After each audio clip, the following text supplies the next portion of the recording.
Raphael van Lierop was a veteran game director. He had led projects at Relic Entertainment, including Warhammer 40,000, Space Marine, and at Ubisoft on Far Cry 3. These AAA titles followed a standard design formula built around the 30 seconds of fun loop. Spot the target on screen, eliminate it with weapons or abilities, and get a reward like experience points or loot. This tight cycle drove player engagement and sales. But despite the critical acclaim and financial success, Van Lierop felt empty. The repetitive structure, endless targets and rewards made the work feel hollow, like building games on autopilot without deeper meaning. Van Lierop described this growing sense of moral fatigue. In the AAA world, games were designed for quick consumption players, completed missions, earned loot, and moved on without lasting impact. Content pipelines focused on repeatable loops that maximized playtime and sales, but left little room for deeper choices. He wanted to shift to moral gray areas, like the quiet decision to steal food from a frozen corpse just to survive one more night without clear heroes or villains. This frustration built over years in secure studio roles, with steady paychecks and big teams. The corporate process, endless meetings, approvals from art, narrative, and monetization groups diluted every idea before it reached players. By 2012, the emptiness outweighed the stability, pushing him to leave the safety of those big studios for something raw and direct. In 2012, Raphael van Lierop founded Hinterland Studio on Vancouver Island, far from the urban offices of big game companies. He recruited Alan Lawrence, a technical director from Volition, and Hokyo Lim, an art director from Riot and Sucker Punch. These developers shared his burnout from AAA projects and wanted to build something new. The team set a clear goal, a post-disaster survival game triggered by a geomagnetic storm that knocks out power and electronics. The main threats would be cold weather and resource scarcity, not zombies or mutants. Players would face realistic challenges like managing body heat and calories without combat as the focus. This small group felt a rush of excitement from their risky move. Leaving stable jobs for an unknown indie project united them with a shared vision of direct, honest survival design. No corporate layers, just their ideas turned into code and art. Hinterland chose Vancouver Island as their base, setting up shop far beyond the city in a remote spot that matched the studio's name, a hinterland, meaning a place lying beyond what is known or visible. This move cut them off from the urban hubs of game development. Raphael van Lierop left behind the corporate pipelines of Relic and Ubisoft, where every mechanic went through art teams, narrative teams, combat teams, monetization checks, and shareholder approval before reaching players. Now, ideas could flow straight from design to code and experience with no layers in between. The team felt a surge of liberation from this direct control, but uncertainty loomed large. No steady paychecks, no big budgets, just their skills against the unknown risks of indie life. Hokyo Lim, the art director from Riot and Sucker Punch, started on the concept art. He painted with broad, expressive strokes to show the feeling of cold isolation, not precise 3D geometry or realistic details. These paintings captured stark lighting, muted colors, and bent trees in a low-poly style. The small team reviewed the art and made a key decision: build the game to match the concepts exactly. They applied Lim's hand-painted textures straight onto models in Unity 4. This avoided normal maps, which fake surface depth, and specular maps, which simulate shine or wetness on materials. The choice solved big problems. Hinterland lacked funds for an army of texture artists or high-fidelity assets needed in 2013. No complex shaders meant the engine ran smoothly with a tiny team. Early tests showed the style worked on low-end hardware, making the frozen world feel timeless instead of dated. But it locked in their visual identity early, tying art to technical limits as scope grew. With the art style set, the team built a rough prototype on Unity 4 targeted for iPad. They created static environments with basic low-poly models of trees, rocks, and snow-covered ground, keeping draw calls low for mobile performance. The UI was simple, a minimal HUD showing temperature and basic inventory slots, no complex menus yet. Focus went to testing tree silhouettes against the sky, and stark lighting contrasts, sharp shadows from a single directional light mimicking harsh northern sun to check if the painted textures conveyed cold isolation on a small screen. Early runs on dev kits showed good frame rates at 30 FPS, but adding even basic player movement and wind effects pushed the CPU limits of 2012 iPad hardware. This prototype proved the visual mood worked up close, setting up the next test in real-world conditions. Van Lierop took the iPad prototype to a local Apple store and loaded it onto display units. He watched strangers interact with it, checking if the hand-painted tree silhouettes in stark lighting held up on the small 7-inch screen. The art read clearly, even at a distance. The broad strokes captured the cold isolation without needing fine details. Players felt the atmosphere right away, confirming the style worked for mobile. But as the team layered in core systems, problems hit. They added body temperature simulation, tracking heat loss from exposure and wetness. Calorie burn calculated real-time based on movement speed, wind speed, and activity like harvesting sticks. Inventory management required slot limits, weight penalties, and drag-and-drop UI updates every frame. These pushed the iPad beyond its limits. Unity 4 on the A5X chip dropped to single-digit frame rates during wind gusts or inventory opens. CPU overloaded from constant condition checks and basic physics for clothing insulation values. The prototype crashed under the simulation load. The team faced a hard choice. The iPad cage was too small for the full survival sim. They pivoted to PC, targeting Unity for desktops with more RAM and GPU power. This expanded scope from episodic mobile to deep open-world survival, but it meant needing more funding fast. Ambition had outgrown the hardware, forcing a bigger bet on the project. In September 2013, with the iPad prototype proving the concept but demanding more power, Hinterland launched their Kickstarter campaign. They asked for $200,000 Canadian to fund the episodic survival simulator, now targeted at PC. The studio had zero revenue, no safety net, just a small team betting everything on this pivot from mobile. Rafael Van Lierop starred in the pitch video, speaking directly to the camera about creating a thoughtful experience. It showed raw early footage, a player tending a flickering campfire in the snow, calories ticking down on the UI, and a wolf howling in the distance. No zombie hordes, no guns, no multiplayer chaos, just the player alone against cold, hunger, and wildlife. The video stressed the core simulation, real-time condition tracking for body temperature, wind chill effects, and calorie burn from basic actions like walking or harvesting. Influences like the road promised moral choices in scarcity, not combat. High ambition fueled the launch, but uncertainty loomed large. Without funding, the project died before full development.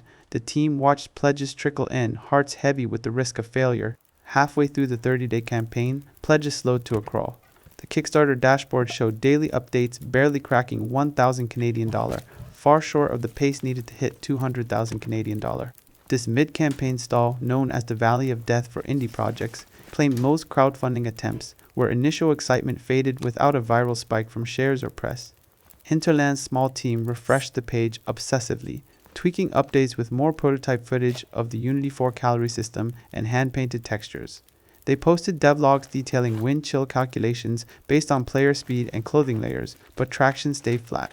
No big influencers picked it up, no Reddit threads exploded. Rafael Van Lierop and the others worked late nights drafting pleas for shares, their savings draining on rent and basic server costs for the prototype. Desperation mounted as doubt crept in. Would the unique post-disaster sim without zombies find an audience, or would they fold before building the full condition, tracking, and open world? The grind tested their resolve, with whispers of returning to AAA, jobs echoing in quiet team meetings. Failure meant no engine upgrades, no full-time hires, just the end of the dream. Then, a turning point hit. Gaming blogs like Rock Paper Shotgun and Polygon picked up Hokyo Lim's hand-painted concept screenshots, highlighting the broad brushstrokes that captured snowdrifts and stark lighting without high-res textures or normal maps. These images stood out against 2013's photorealistic shooters, drawing comments on how the style ran smoothly on Unity 4 with low shader demands. Press interest spread to Kotaku and IGN, calling it the most beautiful apocalypse we'd seen. Shares surged on Twitter and Reddit, with users praising the timeless look that avoided dated details. The funding graph spiked in the final week. Pledges jumped from $150,000 to $256,000 Canadian as community buzz pulled in skeptics who had ignored the thoughtful survival pitch. Backers flooded forums, excited by the visuals backing the calorie and condition systems. For the team, sudden relief washed over the desperation doubts of failure vanished, replaced by momentum to hire help and expand the prototype beyond iPad limits. The art had not just funded the game, it built the first wave of dedicated fans. The Kickstarter clock hit zero on September 28, 2013. Hinterland crossed the finish line at $256,000 Canadian, over 128% of their $200,000 goal. This wasn't just funding. It locked in runway for salaries, tools, and the first hires beyond the core trio. More crucially, it forged an initial community of over 5,000 backers who had bought into the vision of a thoughtful survival sim. Forums lit up with threads debating calorie math and weather risks, turning strangers into invested stakeholders overnight. Triumph hit hard. Rafael van Lierop called it the green light we never thought we'd see. The team celebrated quietly pizza in their Vancouver Island office, relieved after scraping through the valley of death. But elation soured fast into intense pressure. That cash came with receipts. Backers expected the full episodic game with deep systems like real-time body temperature simulation, dynamic wind chill calculations, and persistent afflictions running on Unity 4's limited framework. Unity 4 demanded custom scripts for everything, no built-in global illumination or advanced physics yet. The promised entropy loop, constant degradation of hunger, thirst, fatigue via decay timers, had to scale without crashing low-end PCs. Early prototypes already strained with basic inventory and fire propagation. Delivering meant wrestling Unity 4's quirks while matching the pitch's depth, or risk alienating the community they just built. The win felt like a lifeline wrapped in deadlines. With Kickstarter funds secured, Hinterland dove into the core of the long dark, the condition system. Alan Lawrence led the effort to script a UI status screen in Unity 4 that tracked 4 key bars: hunger, thirst, fatigue, and cold in real time. Custom decay timers ticked down constantly based on activity, weather exposure, and inventory choices, inverting the standard progression loop where players gathered power-ups to grow stronger. Here, stats only degraded, eating a peach restored hunger briefly before the calorie burn resumed, and ignoring cold led to hypothermia stacking on top of fatigue. This reversal from accumulation to entropy excited the team at first. Finally, a survival sim where you fought physics, not foes. But early internal playtests exposed harsh doubts. Rafael van Lierop spent hours freezing in prototypes, watching bars plummet without clear recovery paths. Is this fun or just suffering? He asked during a tense team meeting. Wolves hit too hard, calorie rates drained backpacks in days, and the UI overwhelmed new players with relentless red alerts. The AAA veterans questioned if pure degradation could hold attention without empowerment spikes, planting seeds of burnout as they iterated scripts to balance simulation depth against playable frustration. Next came the thermodynamics layer, turning abstract bars into a punishing physics engine. Technical director Alan Lawrence coded scripts in Unity 4 to compute wind chill on every frame, multiply wind speed by ambient temperature, subtract the insulation value of layered clothing like wool socks or parkas, then output a single feels like number that dictated heat loss rate.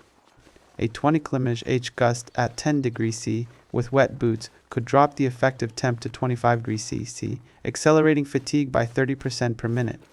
Wetness compounded it. Rain or sweat-soaked fabrics reduced insulation by up to 50%, simulating evaporative cooling as body heat wickered away into vapor. The team layered in exposure mechanics too. Bare skin and wind triggered frostbite risk after 15 minutes, while full coverage slowed calorie burn but added weight penalties to sprint speed. These calculations ran server-side consistent, independent of frame rate to ensure fair play across hardware. But Unity 4 choked under the load. Constant vector math for wind direction, particle simulations for snow buildup on gear, and per-pixel wetness maps spiked CPU usage, causing stutters in blizzards. Prototypes crashed during extended tests, shaders glitched on low-end GPUs, and the engine's outdated physics couldn't handle dynamic clothing drag without custom hacks. Frustration mounted in late-night debug sessions.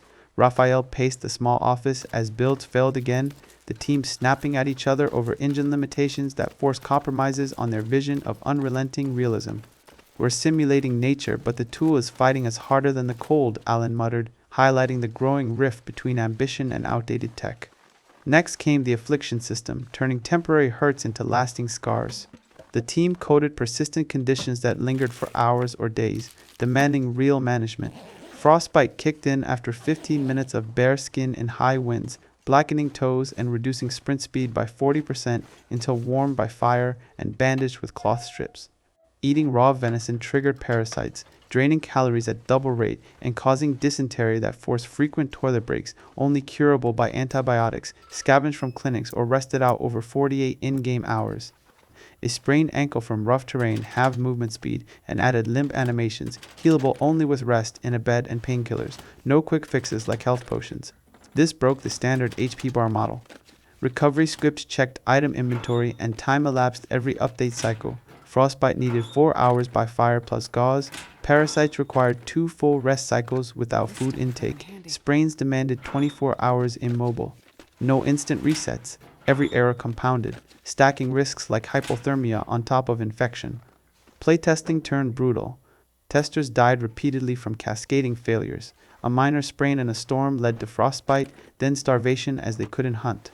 Sessions stretched to 8 hours of failure loops, with calorie burn so high that even perfect play barely broke 50 days. Team members snapped during reviews, Raphael slamming desks over unfun death spirals, while coders rewrote balance sheets nightly. Burnout hit hard. Hokyo skipped art passes. Alan debugged alone till dawn, the realism they chased now mocking them in endless white screen deaths. "We're dying more than playing," one dev logged, capturing the exhaustion as punishing code drained the team's will to iterate. Months of iteration followed, with the team dialing back the extremes. Calorie burn rates dropped from 2,500 per day to a tunable 100 to 200 based on activity. Walking now cost 80 calories per minute, sprinting 150, idling by fire just 40. They rewrote the wolf AI from heat-seeking aggression to territorial realism. Wolves patrolled fixed ranges around dens, only charging within 50 meters if approached head-on, with pack behaviors limited to 2-3 animals reacting to barks over 200 meters. Flea thresholds were added. Backing away slowly de-escalated 70% of encounters, while flares or noise drove them off entirely. Van Lierop gathered the exhausted team for a core design reset. "The wildlife isn't the villain," he declared. "Entropy is." They redefined the loop around inevitable decay. Every action consumed finite resources. Fire burned one stick every 6 minutes. Tools degraded after 50 uses. Weather eroded plans without mercy. Wolves became environmental pressure, not bosses. The true foe was the ticking clock of hypothermia, dropping core temp 1 degree every 3 minutes exposed, or cabin fever stacking after 72 hours indoors. After 14 weeks of nightly tweaks and 200-plus playtest runs, the balance clicked. A skilled run now hit 100-plus days, with tense wolf standoffs adding risk without frustration. The studio exhaled, doubt lifted as deaths felt earned, not arbitrary. Confidence surged. The survival loop wasn't a killer anymore, it was alive. By late 2013, with the condition system tuned and the Unity 4 prototype stable, Hinterland turned to playtesting the open world. The goal was straightforward. Refine mechanics for the pitch story mode, using placeholder objectives like find the radio tower or meet the contact at the lake house to simulate narrative beats in Mystery Lake. But something unexpected happened. The developers ignored the markers entirely. Instead of rushing to objectives, they wandered the frozen trails, methodically looting the trapper's homestead for matches and peaches, then chopping wood at the logging camp to stoke a fire as hypothermia crept in.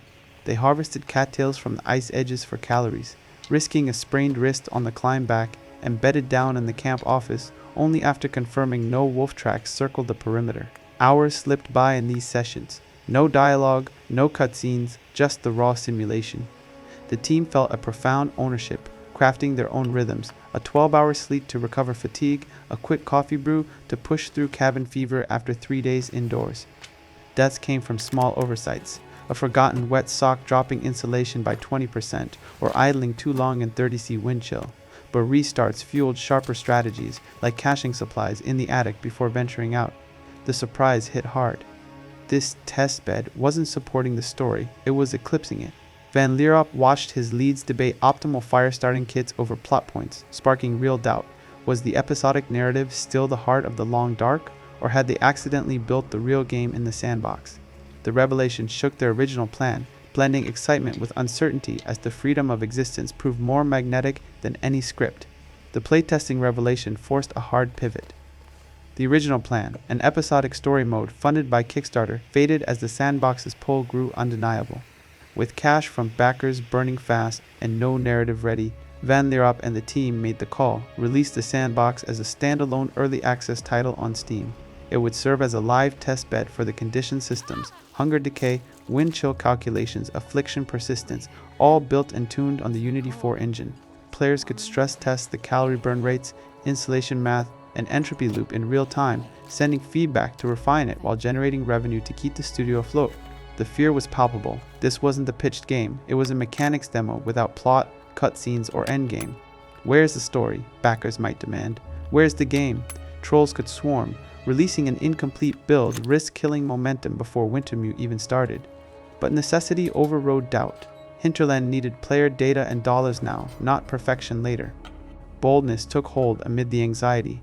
If the sandbox captivated developers for hours, maybe it could hook the world. In September 2014, they hit publish, stepping into the unknown with a raw Unity 4 build, betting survival's quiet grip would prove stronger than any script. September 2014 marked the launch of the Long Dark Sandbox Alpha on Steam Early Access, dropping into a market flooded with multiplayer survival titles like DayZ, Rust, and H1Z1.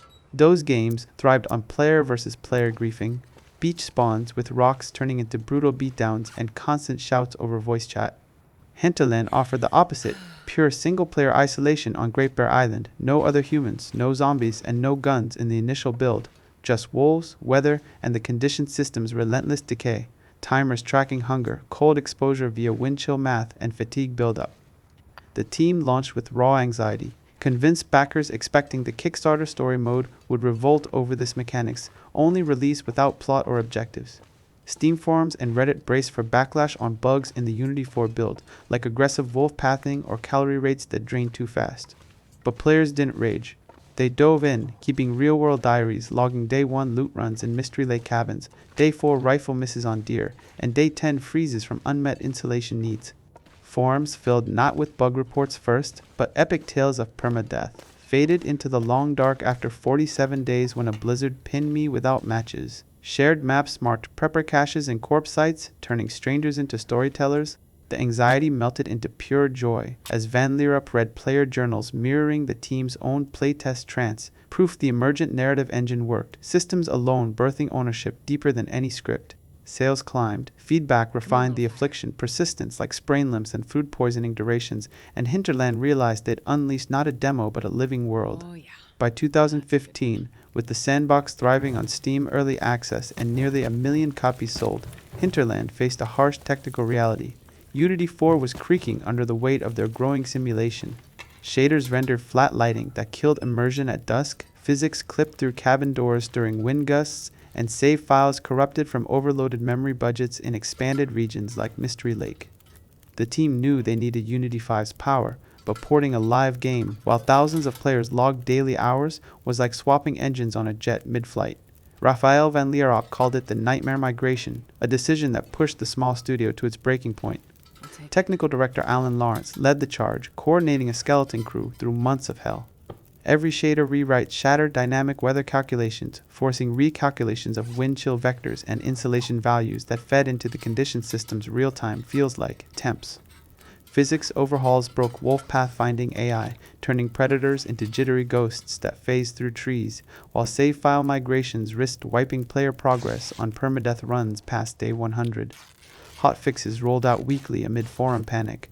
My 200-day survivor is gone. As the team pulled 80-hour weeks, debugging in the dead of night with coffee-fueled eyes glued to crash logs. Burnout hit hard. Arguments erupted over priority lists, with art leads Hokyo Lim pleading to preserve hand-painted textures that cracked under new light probes. Van Leerup later admitted the stress nearly fractured the team, testing loyalties forged in the Kickstarter grind. Doubt crept in that this upgrade could kill the momentum they'd barely built. But the payoff justified the pain. Unity 5 unlocked Enlighten, their global illumination system, simulating real light bounces off snowdrifts and cabin walls. Interiors glowed with warm firelight contrasting the void outside, where volumetric fog rolled in procedurally and auroras flared with accurate star rotation. Nights transformed from dull blackouts to heavy threats.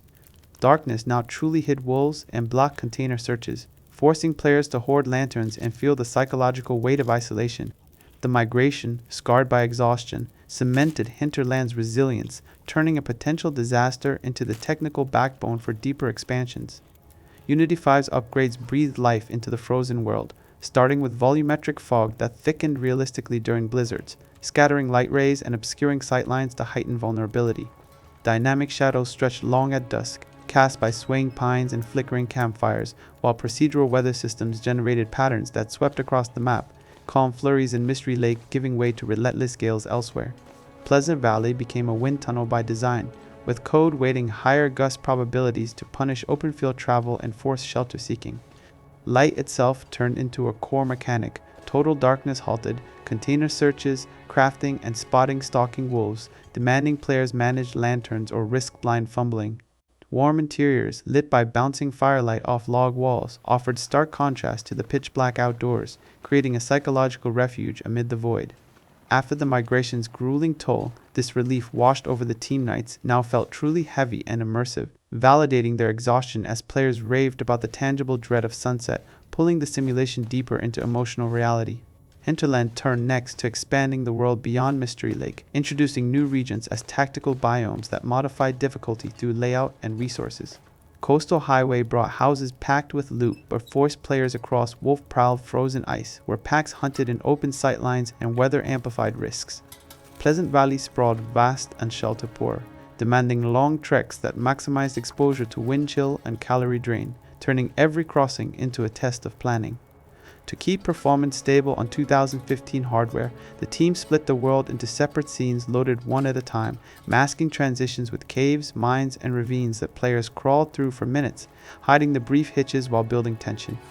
Every cabin got hand-placed for logical flow, every frozen corpse positioned as a story clue with nearby items like journals or tools. This static design, unlike procedural worlds in Minecraft, let players memorize routes, loot spots, and risks, turning survivors into map experts who sketch layouts on forums. The thrill of crafting these interconnected biomes, each a puzzle of abundance versus peril, reignited the team's creative fire, fueling rapid growth as player feedback poured in and sales climbed toward 1 million. But as the sandbox thrived with nearly 1 million sales by 2016, a shadow fell over the studio. The original Kickstarter backers had funded a narrative-driven episodic game, yet resources poured into sandbox fixes, tuning Wolf AI, balancing loot tables, and patching Unity 5 migration bugs, cannibalizing time for Wintermute story mode. Every player reported crash or balance tweak pulled developers from scripted events and dialogue trees, stretching promised deadlines. Van Lierop faced mounting guilt amid the success. Forums buzzed with sandbox praise, but backers demanded their story, feeling sidelined after years of support.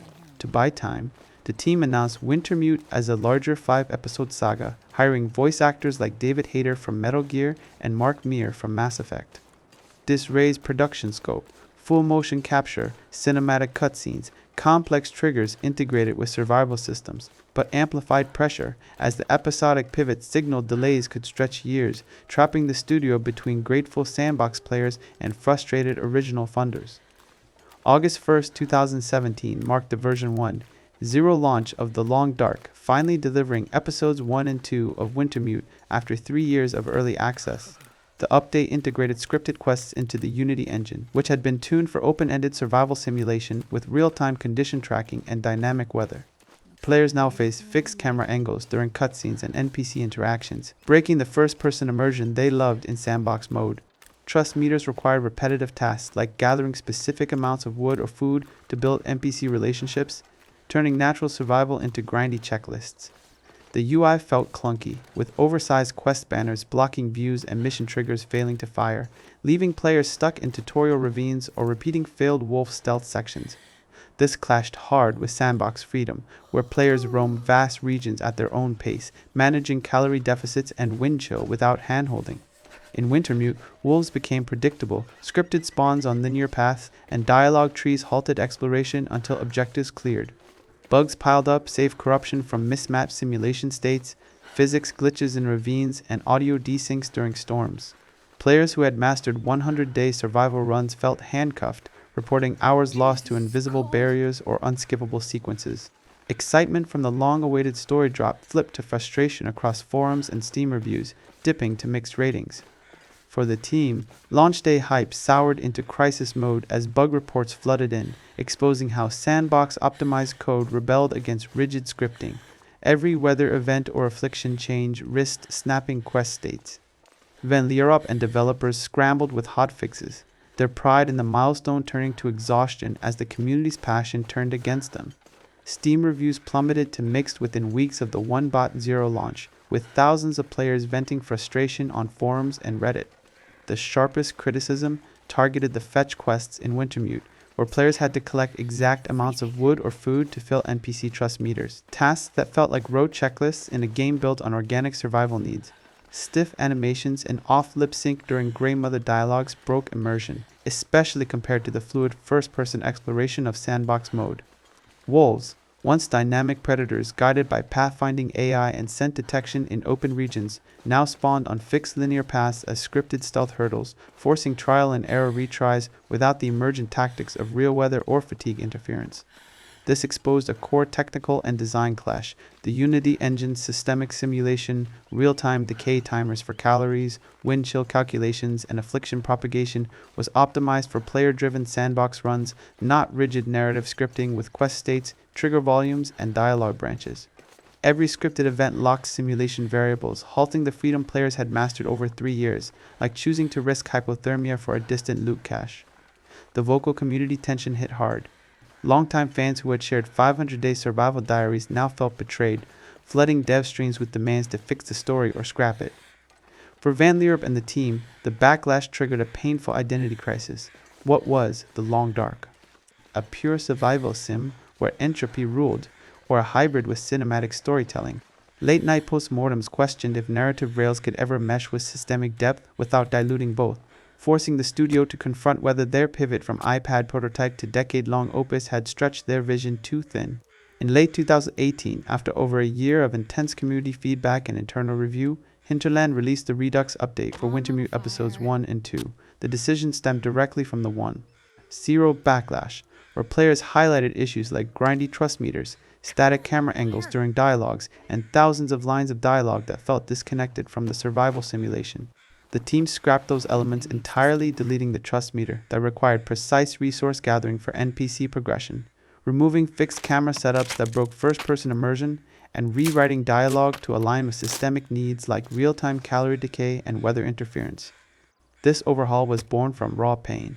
The mixed Steam reviews and forum demands had cut deep, forcing late-night sessions where developers relived player frustrations and questioned their hybrid design. Van Leeuwen described it as a wake-up call, channeling the hurt into a firm commitment they would not patch superficially, but rebuild to honor the sandbox freedom players loved. By listening to detailed bug reports and story critiques, the studio turned criticism into fuel, proving their dedication to making Wintermute a true extension of the core simulation rather than a conflicting layer. The Redux team dove into full performance motion capture, hiring actors to record nuanced movements that gave characters like the Grey Mother realistic weight and gestures. Subtle shifts in posture during tense exchanges, natural hand tremors from cold exposure, all baked into the animations to sync with the real-time condition system. This replaced stiff, keyframe poses that had felt robotic against the fluid survival world.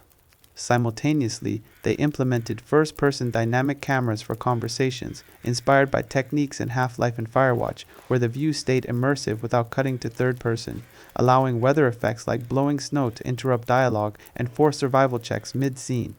Gameplay loops were retuned for openness. Narrow linear paths widened into branching choices. Fetch tasks evolved into organic needs tied to thermodynamics. Gathering wood now risked frostbite if uninsulated, blending story progression with calorie burn and affliction risks. These changes weren't easy.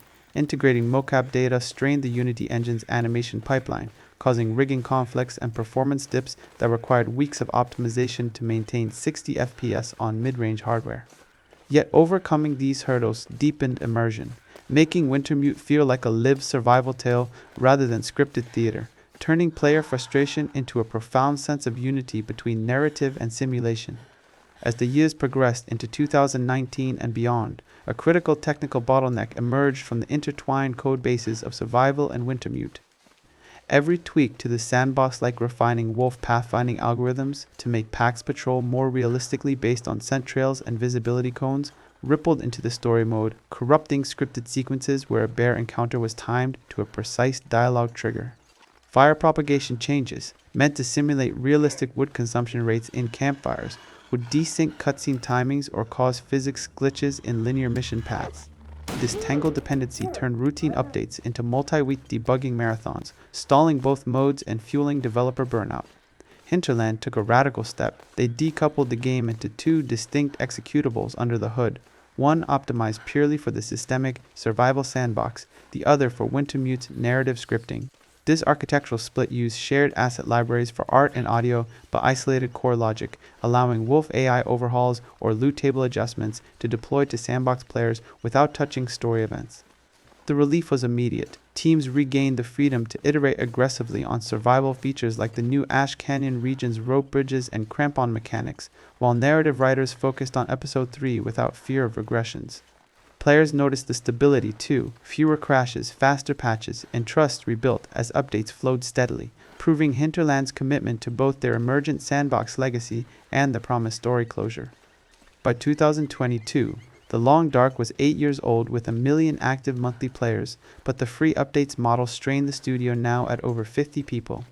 Hinterland released the Tales from the Far Territory expansion pass to generate revenue and fund Wintermute completion and ongoing survival improvements. This DLC introduced new regions like the Forsaken Airfield, a massive, flat, desolate area covered in toxic fog that damaged player health over time, and the Zone of Contamination with charged electrostatic hazards. The financial relief from DLC sales eased pressures, allowing the team to grow sustainably and continue free base game updates without burnout.